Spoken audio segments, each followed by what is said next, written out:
Celtae is a competitive 1 to 4 players midweight Eurogame, set in an ancient time where players are the leaders of a Celtae tribe and you will be developing it by recruiting more workers, gathering resources which you'll use later to build more stuff and to convert them into war efforts against the invading Romans.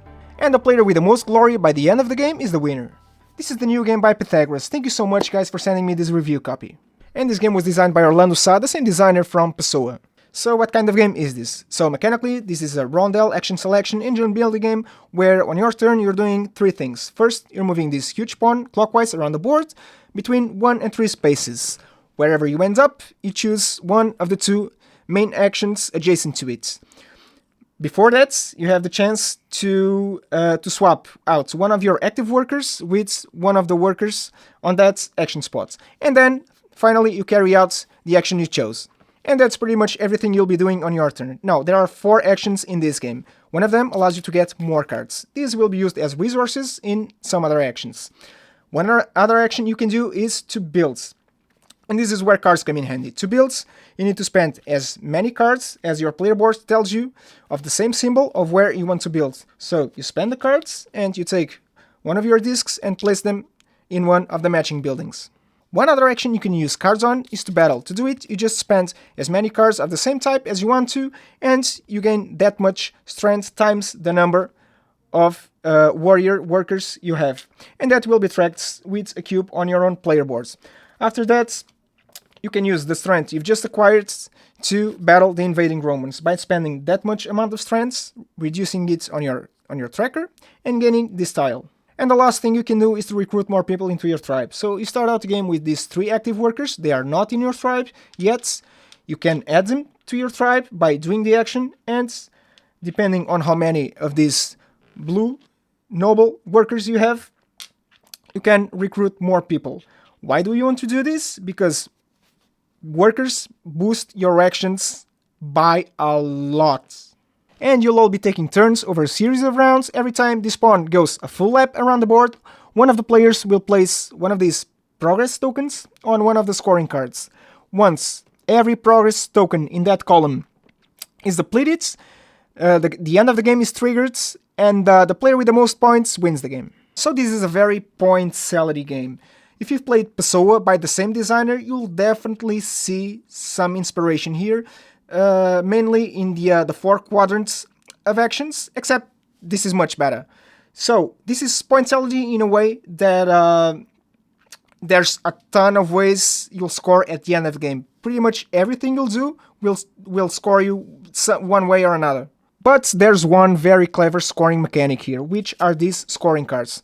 These cards by themselves, they won't score anything at the end of the game. Only and if only players choose to place these progress tokens over the scoring spots, which will then give 1 point per scoring token on the card. And because there are more scoring spots than there are tokens, players will have to be careful around this, because this will make players go for the same goals more often than not, because not every card will going to be scored, so you'll want to be scoring something.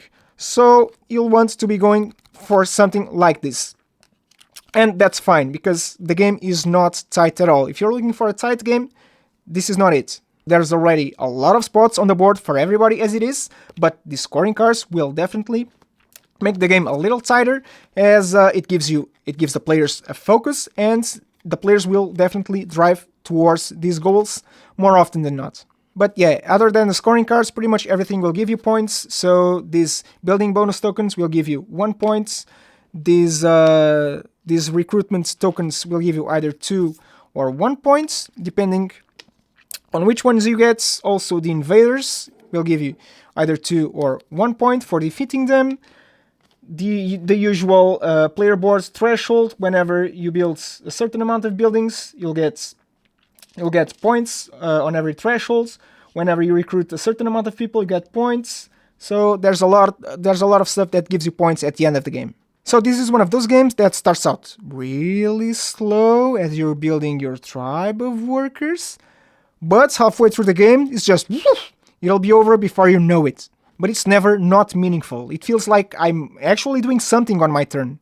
And you'll want to be recruiting more workers into your tribe very early on, as soon as possible, because more workers means better actions. Much better.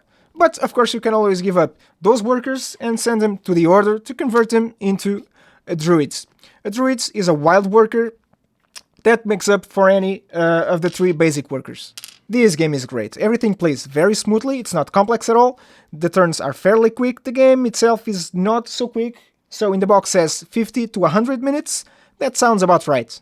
Component-wise, there's just a few minor issues. First, the cars, the illustration on these cars, it's great, but they're very samey. Second, it's this huge pawn, the Rondel tracker. It's big, it's chunky, I like that, but it's very bland, it's very boring. They could have made something else. And lastly, it's these the progress token markers. These are just tall cylinders.